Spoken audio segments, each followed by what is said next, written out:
Hello, everyone. I'm Greg Jaquez. I'm with MNS Engineers, and amongst other roles that I play with MNS, I lead our grant writing practice, and I'll give you a little introduction about what our grant writing practice has been about.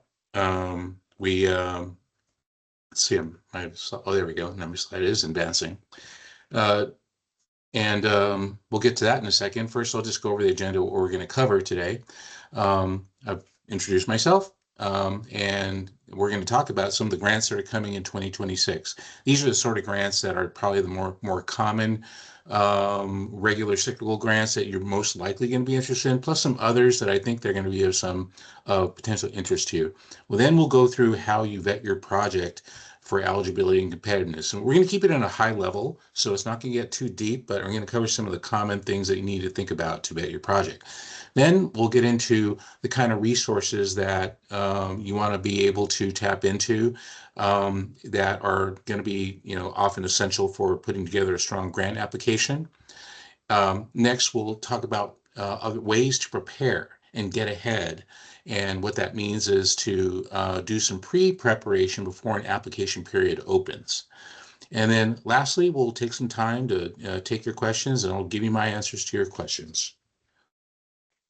So our grant writing practice at MNS has been around since 2016, about 9 years. I've been with MNS 10, so I started the practice after arriving at MNS. And since then, we've brought our clients over $300 million in grant awards. The topical areas in which we conduct our grant writing practice cover all of these areas you see on the screen: streets and highways, active transportation, water resources, including water utilities and surface water, parks and recreation, especially parks and recreation infrastructure, stormwater management, infrastructure and facilities, public municipal facilities, economic development, emergency preparedness and hazard mitigation, environmental programs, energy efficiency and sustainability, and even some historic preservation. So I'm going to get right into what is coming in 2026. And as you may know, last November 2024, the voters passed Proposition 4, the climate bond. And that it was going to make available more than $10 billion available across a number of state agencies and numerous programs through which grants can be awarded for various purposes. So just wanted to really get into what I think are going to be the ones that might be of most interest, to this chapter, to the member agencies of this chapter. And so the agencies that are offering grants through Prop 4, some of which are available now, some of which are still to come, are shown here. Starting with California Coastal Conservancy, and I put that top of the list because that's available now. They are offering grant opportunities now to cover subjects of coastal resilience, coastal flood management, and wildfire resilience. I put those there because all of those are big issues to a lot of the Central Coast agencies and cities. And you just have to really go and make contact with the Coastal Conservancy to let them know that you're interested in this project. That's going to be a common theme throughout my presentation about talking to the grantor agencies. Some agencies, even more so, you want to have contact with them. You want to initiate a discussion about your interest in a program, and that's especially so with the Coastal Conservancy. Their process is a multi-step process to apply, with a sort of a pre-application and then invitation to apply with a full application. It really, before all that, it starts with talking to the Conservancy staff about your project. The Governor's Office of Land Use and Climate Innovation is what was formerly called the Office of Planning and Research. Is going to be offering starting in January. And this is just a new development that the application period for this particular grant program, the Extreme Heat and Community Resilience Program, this is going to be the second round of this program, will be opening up in early 2026. And so early 26 it looks like it might be as early, it might be January, but we're keeping tabs on that, and we'll see what that happens with the actual opening of that grant opportunity. This program is really interesting because it has a lot of adaptability to a lot of your public facility infrastructural needs, and even park improvements. So you can do things like create,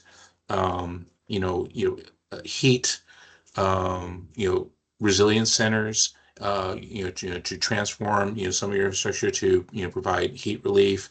You can, provide, a lot of shade improvements, a lot of really good stuff in there. And again, this is also one of these programs that is a multi-step process to apply. Always encourage again to try to talk to the staff first about your interest in the program. Strategic Growth Council has also coming later in 2026, probably into mid 2026. No definite dates yet. The Transformative Climate Communities. This one is highly dependent on being a priority community, which is, in other words, a disadvantaged community. So you want to be sure of, where your project proposal for that program sits in relation to being a disadvantaged community. And the same goes for community resilience centers. Community resilience centers are really more aligned to providing community resilience locations for the public to use, say during extreme weather events, that sort of thing. So think about that if you're interested in that program. And I was hoping that there might be some people here that are here present from some of the, city or county, park departments, because another big program that's coming around next year, and guideline development, and, public comment is presently open, is for the California statewide park program. This will be the fifth round of this program, and it is a very, very competitive program. So when we get into the discussion later about preparing early, we'll see what that means when it comes to this program. But it's a very competitive program, so you want to do a lot of early preparation to first determine eligibility and then competitiveness. Cal Fire has a wildfire prevention grant, which had its first round with using the Prop 4 funds passed just this past summer. And the amount that was available through this first round definitely indicates there will be another round coming next year. This grant can be used to fund wildfire prevention projects, such as creating community defensible defense space, or to develop community wildfire protection plans. Community wildfire protection plans are a really good idea if you're not ready for a project, because it can be done in a manner that creates those project proposals and sets you up for further future funding. The Department of Water Resources will have Prop 4 money to hand out under the Sustainable Groundwater Management Program, which is driven by the Sustainable Groundwater Management Act that passed some years back, and now governs the management of a wide number of unadjudicated groundwater basins. So if you're in an area where you have a water resources issue with groundwater, and you're looking to somehow enhance the sustainability of that resource, this is a program you want to look into. There'll be a conveyance program, which is really a program designed to provide alternate means of access, or means of access to alternate and additional water supplies, especially on a regional basis.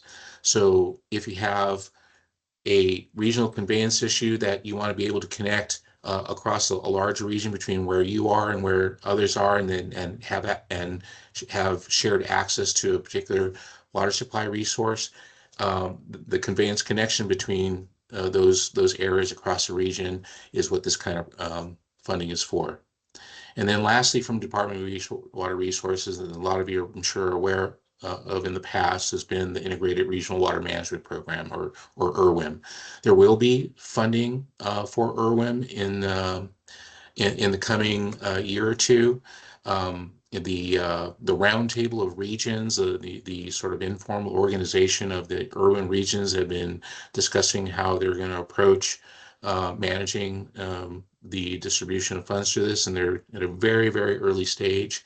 But if you want to start keeping tabs on what the central coast urban regions are up to, it's probably a good time to start talking to see what possibilities might come through on your respective urban region for funding. Then the other big ones that I'm sure everybody is familiar with, and in particular, the Active Transportation Program is coming around again next year. Everything here between CTC and Caltrans grant offerings are on a biennial cycle, so we see this every other year in even years. So with Active Transportation Program Cycle 8 coming, it already has a set date for when the application period opens, and that's going to be in mid-March. So knowing that already, right now is not too early to start thinking about what kind of project, if you have any, especially one that you might have identified in a active transportation plan, start thinking about what you might want to apply for and start preparing. Early preparation for the active transportation program is definitely a recipe for success. And you want to start looking at all the things that you'll need to get together to put together a quality application. Other programs in the SB1 programs, again, on that biennial cycle on even years are coming. Local partnership program, great program for when you have a project that's going to re-envision a roadway, maybe convert it to a complete street, maybe add additional modal feature improvements to it.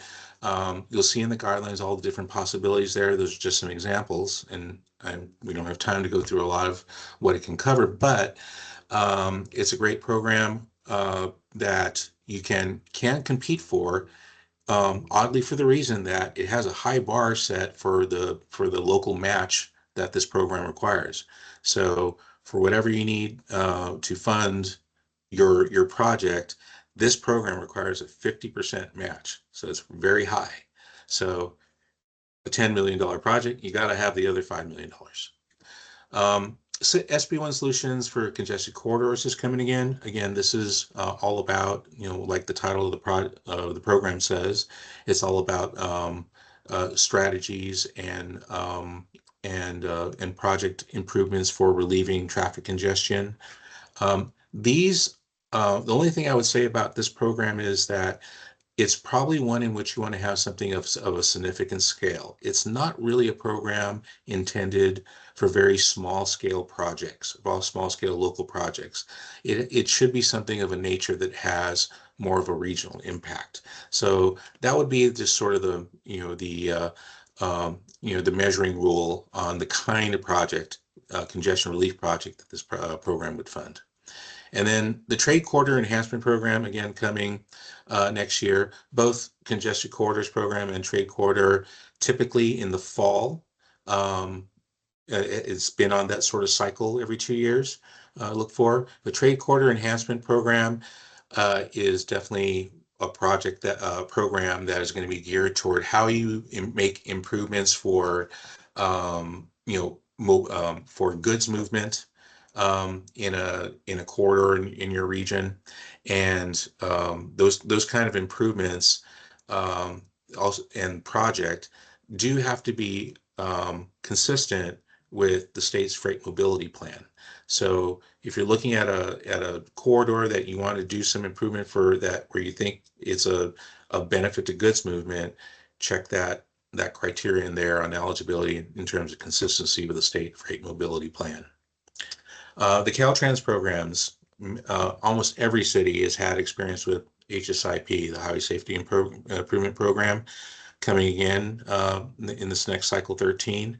It typically follows right after ATP. So when ATP application is probably being due about June of next year, you can expect the HSIP call for applications to open up very shortly thereafter. This program, if you don't recall, does have two application categories. One is a set-aside category, which doesn't require you to develop a benefit cost analysis, and it just requires that it be that it be eligible for certain types of projects, which tend to be projects that are for, like, guardrail, some active transportation type improvements, pedestrian safety improvements, and a couple others. So it's got to fit within the boxes of those particular categories of projects of this in the set aside category. If there's broader eligibility with a benefit cost analysis application, but here's where that, pre-preparation of getting ready for HSIP, you'd want to probably look into how your project could be developed as a benefit cost analysis category project. And then again, every year, the Sustainable Transportation Planning Grant is not on the biennial cycle. It's generally annually. Right now, the application period is open, but it closes next week. So, if you haven't thought about applying, it's probably a little bit too late. But anyhow, the Sustainable Transportation Planning Grant, it has the capability of providing funding that will allow you to plan a project um, in fairly thoroughly, but short of having a anything that gets into PID or PAED phases of project development. So, for example, the Sustainable Transportation Planning Grant will not fund any environmental documentation work, but you can do all kinds of other planning work, including up to 30% design. So it's a great way to get a project scoped out and ready to go to the next stage and start that process of the following the project development process from Caltrans for local agencies. And I would say that, my one piece of advice about this grant is you want to do it for a project that is something of scale. The maximum grant amount is $700,000 just to do planning that doesn't go further than 30% design. So if you sort of get a feel for that and take that number into account, you're really talking about doing just planning work for what's going to really be a much more upscaled, larger project, because it makes sense to do this kind of planning so that you can get some confidence level about, how the project is going to be adequately scoped so that it's going to hit the right marks. And, when you get into environmental documentation, you're going to have a lot of, public outreach done that may be really critical to the development of the project scoping. And so given that nature of the type of planning that's being done and the amount of funding that's available to just do that level of planning, you're really talking about larger projects, not some little, $1 or $2 million project. That would be actually, much too small, and this grant would be overkill for that. That's a small project. So how do you vet your project for eligibility and competitiveness? Well, I mean, there's granting agency to granting agency and program to program, there are a lot of different factors and competitive issues to consider. The devil's in the details. Going after grants is a exercise in attention to detail. However, there are some, common factors for eligibility and common competitiveness issues to consider. When it comes to eligibility factors, the really big ones are, and it's often a complaint by agencies that want to apply. They're like, I'm not a disadvantaged community.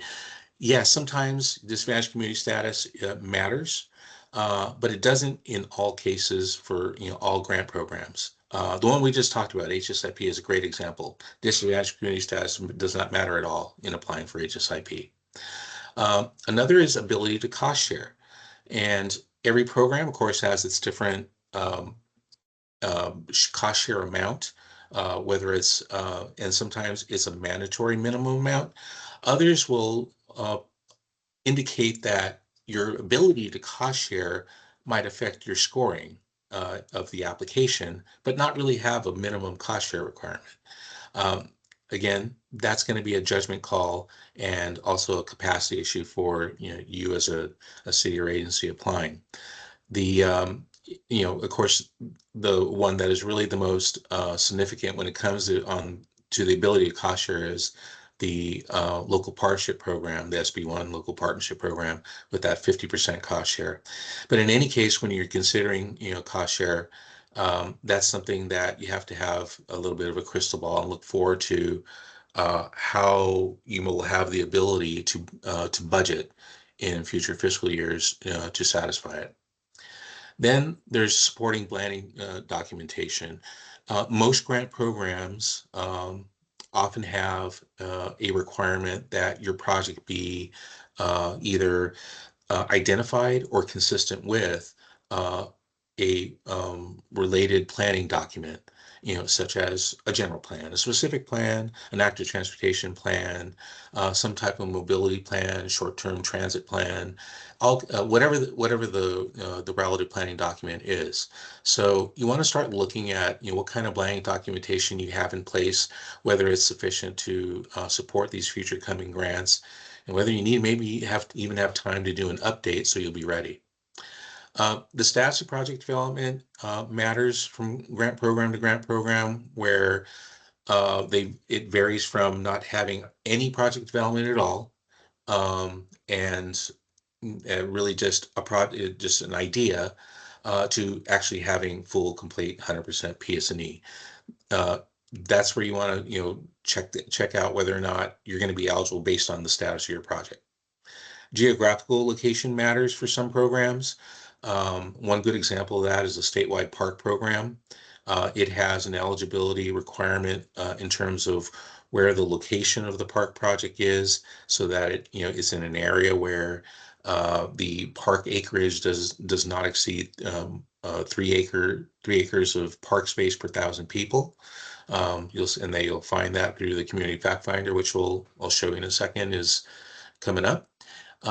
And other geographical locations might relate to, maybe it's groundwater basin based, or maybe it relates um, to other environmental factors that you need to identify, and the mapping and data is out there for that, and we'll go over that again in a second. Pre-application grant or agency consultation, I mentioned that earlier, and I think there's hardly a grant program where you shouldn't try to engage with the grantor agency and talk about your project and get some insights. Every grant program has its program guidelines, but there's a lot that's not in grant program guidelines that you can't even read between the lines. There's a certain spirit to some of these programs that you only really get a feel for by talking to the agency staff. So again, whether you're going to even before you get into an application or pre-application, try to, if you can, get some consultation time with the grantor agency. And then the regional agency or organization representation. What that means is that some grant programs, you might need to be part of some sort of regional organization, as in the case with IRWIN, be an active member and participant in your IRWIN region. Or if it's a groundwater project that you're interested in funding, be part of your sustainable groundwater management agency. And then, of course, that agency also have a sustainable groundwater management plan, going back to supporting planning and documentation. So these are just a number of things. There's so much more to this, but this is the common stuff. On competitive issues, the program guidelines pretty much lay it out for you. It's all there. And you can also talk to the granting agency about interpretations of what the program priorities and objectives are, in case it's not clear enough. And I would encourage that if you don't think so in relation to your project. Project need is a bit of a subjective issue when it comes to each grant program. There's always some sort of aspect to project need that either you speak to subjectively, or they might even provide, depending on the program, some metrics on how you can demonstrate project need. But as a concept, it's something always high on the list in determining your competitiveness. Project readiness. This also goes back to a little bit in terms of the eligibility factors, going a little bit further. If there might be a minimum readiness level of your project in terms of what its status, what the project status is, but it may be that you might be more favored to compete if your project is further along. You might be eligible if the project's at in a preliminary design stage and be eligible, but you might be more competitive if you have 100% PS&E and you're so-called shovel ready. And those are the things you want to pay attention to in each grant program when it comes to project readiness.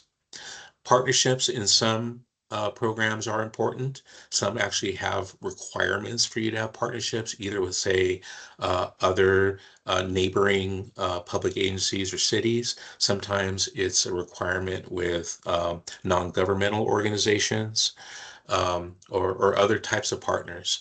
And where there's not a requirement, it's sometimes a favorable thing to have as part of your project proposal for the sake of being able to score the necessary points in the application scoring. Funding and financial status. This is can be a complicated question because uh, sometimes some agencies want to apply for a grant and end up sometimes have even won grants that they had difficulty in delivering on because they got a substantial amount, but they didn't have the cash flow to support delivering the project with grant funding coming in arrears. So you want to look at what your financial status is and you're able to support receiving a grant and delivering the project with grant reimbursements coming in arrears. That's generally what's meant by this. And then lastly, community stakeholder support. Uh, nearly every grant program has a component of demonstration of community and stakeholder support, which requires you to have done some public outreach and document it and collect data for it. And this is often an overlooked aspect of pursuing a grant. When you're trying to position for it and you're trying to develop this information kind of late in the game. So take note of when and how you need to gather up community and stakeholder support if you're interested in a particular grant. So there are a number of resources that are available to you to help build strong grant applications. What I've laid out here is in sort of three different categories are some really common, applicable um, uh, GIS mapping and data resources that are applicable to a number of the grant programs that I just went over. And some of them are very straightforward, and you can extract the information you need, or the mapping resource, or just the ability to identify where your project is in relation to a particular eligibility or competitiveness factor. And others can be a little bit more complicated. If any of you have ever tried navigating census data and the American Community Survey data, it's kind of tricky and kind of tedious, laborious, and but it may not hurt to really try to get some familiarity and capability of surfing through census and American Community Survey data, because that's probably the number one data source for just about any grant that will give you information that helps you speak to the project's need, priority, and the project's objectives by relating it to the people it serves. So I would say definitely try to find some time, to develop some familiarity with the Census American Community Survey.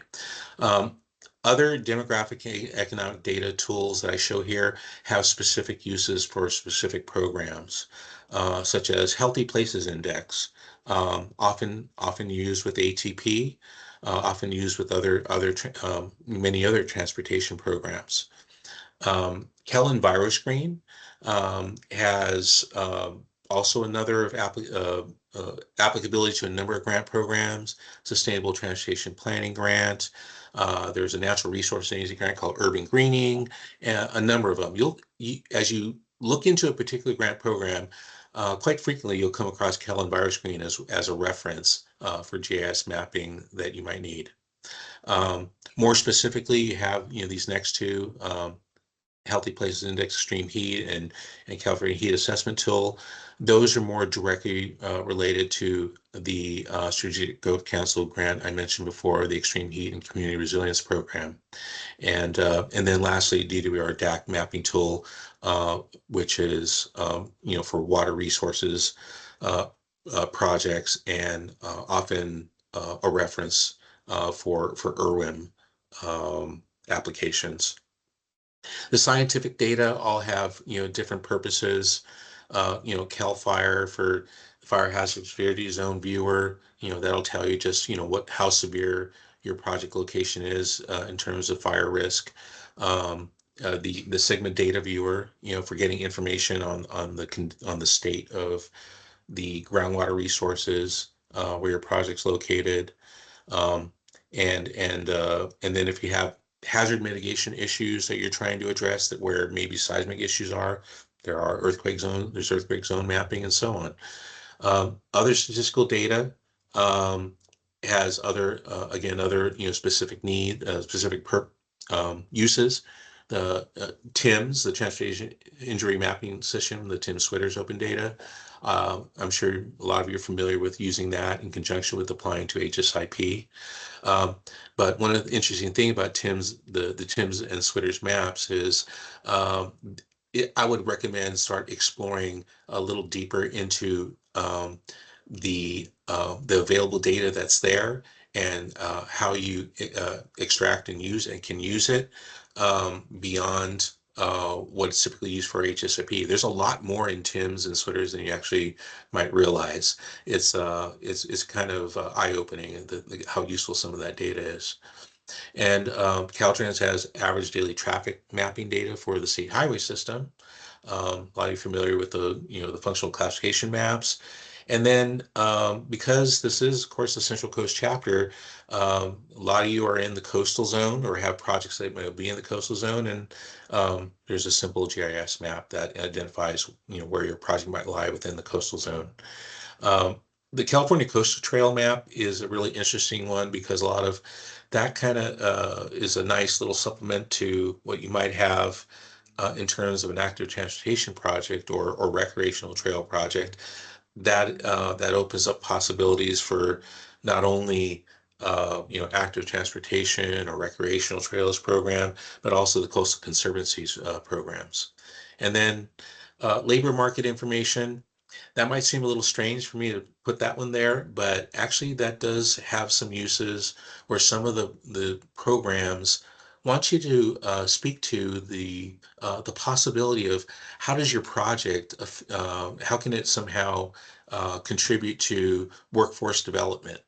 And so that's why I put that there, because that can be a sort of a common component of applications in a lot of programs where they want to talk about the economic impact and workforce development possibilities created by your project. Project application readiness. I've kind of touched on this a lot already through some of the examples I gave of competitiveness factors and readiness factors, and the resources you use, the level of planning and design that's required, and whether or not you've conducted public outreach and be able to budget your cost share. But beyond that, there's still also, the big question of, is your elected body on board? I know some of you out there have to really, take it to a fairly high level and have even city council approval even to apply for a particular grant. So going back to, within the subject of readiness, you want to make sure you have enough time to have that decision made when you have some projection of when a grant opportunity is coming, and not have to deal with it at the last minute and have your timeline compressed and deal with the stress of trying to put together an application at the last minute. That's never fun. So, and then we talked about partnerships, how some grants do require you to have some sort of partnership, whether it's a public agency partnership or NGO partnership. Um, that is something that also takes time to to put into place. A lot of it's relationship based, some of it's legal based. Sometimes you have to have certain types of agreements put together and approved by respective parties to the partnership. So think about that in terms of getting those partnerships ready well in advance, or firmly making sure they're firmly established in advance of a grant opportunity. And do you have access to the resources to prepare an application? What does your organization have, say, in-house to tackle it? Um, you can do, it's not impossible to do if you prepare in advance and you have people ready, to tackle the application process, become familiar with the particular application requirements, the content requirements, and have a management plan for tackling the application. And so it's all just really about preparation. Um, one of my favorite cities in the Central Coast that have done a great job of doing their in-house grant writing is the city of Santa Barbara. When it came to the active transportation program, they were able to knock out a bunch of applications, not only to get them submitted, but to actually win multiple awards. And they did it all in-house. It was really impressive. So my hat's off to the city of Santa Barbara. So with that, I am ready to take some questions. Let's see what I can answer and what I can't. Thanks, Greg. We appreciate it. I had a quick question real quick. You were talking about the water transportation. It was like a linear water connection project. You said it was like a larger grant. I was wondering if Yeah. anyone from MNS has approached you in that category. I know that we're doing work for some of the areas in Santa Barbara and Ventura counties that could use a turnout, like they're going for Yeah. new state water. Yeah. Well, that's a great question, Nick, because the answer is yes. And I actually have a really good, example, because when it comes to that this coming DWR grant, this example is probably a really good one to demonstrate the type of project that could be funded with this grant. And it's up in San Benito County.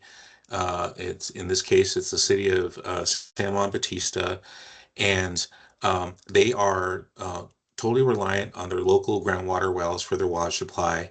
And but in order to ensure that they have an alternate reliable supply, and especially in cases of drought, that they can tap into a neighbor. They want to tap into resources of a neighbor agency, and construct a conveyance line to their water treatment plant that's uh, several miles away from them, so that they can be able to have conveyance from their resources and have an agreement with them to provide that under various circumstances. And that is exactly the type of project that this program will fund. Being able to diversify and expand your access to alternate supplies of potable water. Okay, great. Are they a small community then as well? Like San Juan Very, Bautista? very small community. Yeah, very, very small community. Yeah, a city of a few thousand people. Yeah. Nice, thanks. Yeah, we should talk about that because I think there's a couple more opportunities that I can kind of identify. Okay. What's I'll up, probably, Bethlehem? they probably don't qualify for that. Thanks. Greg, I have a question. I just was at a APWA conference in Chicago last week, and they were talking about some of the federal stuff. And I know I know that you went over mostly state opportunities. Yes. But I was just curious. I mean, do you help agencies pursue federal opportunities as well? And then like kind of on a more like macro level, with they were at this conference. Yeah. National was talking about obviously like the IIJJ expiration and and what the Yeah. new administration is looking at. Do you have any like comments on that? Because you're much more I sure informed. do. Okay. I sure do. And I'm glad you brought that question up because it should have been obvious that I didn't talk about any federal grants for a very, very good reason. There's a couple things at play there. For first the change in presidential administration, and then the expiration of IIJA, which is some of it's on its last rounds, and there's not even certainty that appropriations for the last rounds of some of those programs will even there'll be appropriations for them. So when it comes to the transportation side and the expiration of IIJA, at least in California, there is an ongoing working group of people in Caltrans and from outside of Caltrans. They're talking about, what will the next transportation bill look like, or what and how, at least from the California's perspective, how it might be influenced for the design of the next transportation bill. But really, that's really where everyone's going to have some um, sort of hope in determining what kind of federal dollars in what form and what kind of programs will they look anything like any of the programs that have been either longstanding programs or the ones that were created through IIJA. No one really knows, but that's really what remains to come, and we're probably a couple of years away from seeing how that all turns out. Interesting. And then on the water side, um, there have been some interesting changes there.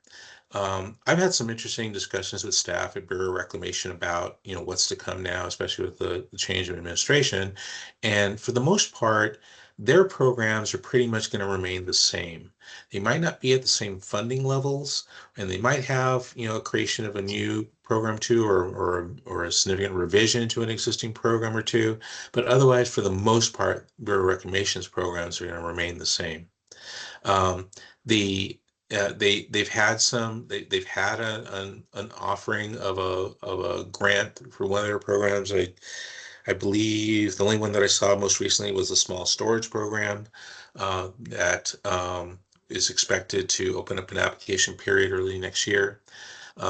So that's a bit of a positive sign there um, in terms of having some um, sense of what to expect.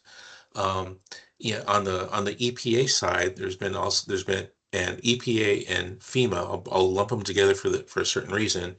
Is that FEMA has had for many years a hazard mitigation grant, which has a wide range of applicability to a wide range of projects that could be water resource related, transportation related, facility related. And but the hazard mitigation grant looks like it's might be in its last legs and may be going through a major revamping. And if something comes back like it probably won't be very similar to what has been over the years. Um, this is what Cal OES is telling us about the status of the hazard mitigation grant program.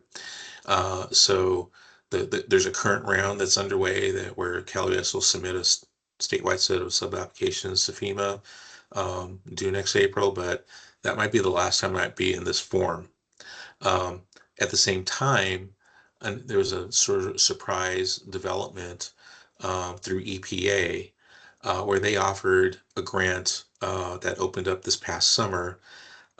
It was a big surprise. There was like no anticipation of this grant becoming available, and what it was for was something like the hazard mitigation grant, but solely focused on water utility. And so basically, it was a grant to fund uh, hazard resilience and mitigation for water utility projects. It opened and closed this past um, summer and fall. But seeing that come about has me wondering whether or not that's going to be something that we might see again in the next year or two when it comes to water utility grants that could use that kind of funding. Interesting. Thanks. Thanks, Greg. And Greg, I just had one quick question. Can you go back a couple slides? There was a great page where you had a bunch of resources listed, kind of collecting data. I'm sorry, Um, could you repeat the question? Yeah, if you could go back just a couple of slides, there was a slide Oh, that had okay. kind of data points that you could extract data from. One more. Yeah, perfect, thank you. Well, wait, here or or this one? It's gone. Yeah, this one. Okay. I already went down a rabbit hole and want to go back. Okay.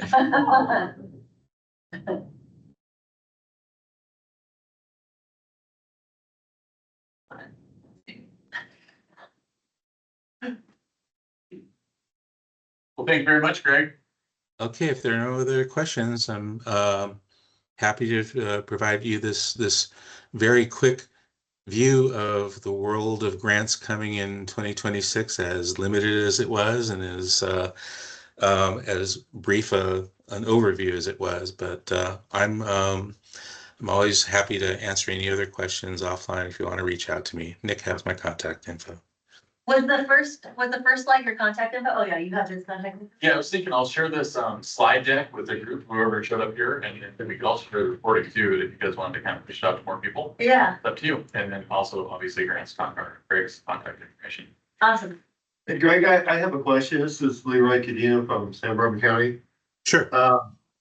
So as part of your service from MNS, I'm assuming one of the main thing if somebody was to, try to contract with MNS or another company would be to find out, the expectations, the probability that you would receive one of these grants, or what category a particular project might fall into a grant. Could you talk about that briefly? Okay, let me see if I understand you. Let me try to answer your question to see if I understood it. Okay, and I guess what if what you're asking is, can we basically do some sort of analysis of of a project or projects on in terms of how they might fare in pursuing particular grant opportunities, or identify those grant opportunities, and then sort of vet them for that potential for competitiveness. Just, and if that's the case, that's something that we've done a number of times in both the transportation side and the water resources side. For example, we might take like a whole CIP and do an analysis of it, and develop a matrix of information across between the projects and the grant programs, and an evaluation of their eligibility and competitiveness, and then ultimately make recommendations with a timeline of how to carry the effort forward to pursue those grants. Okay, thank you. You're welcome.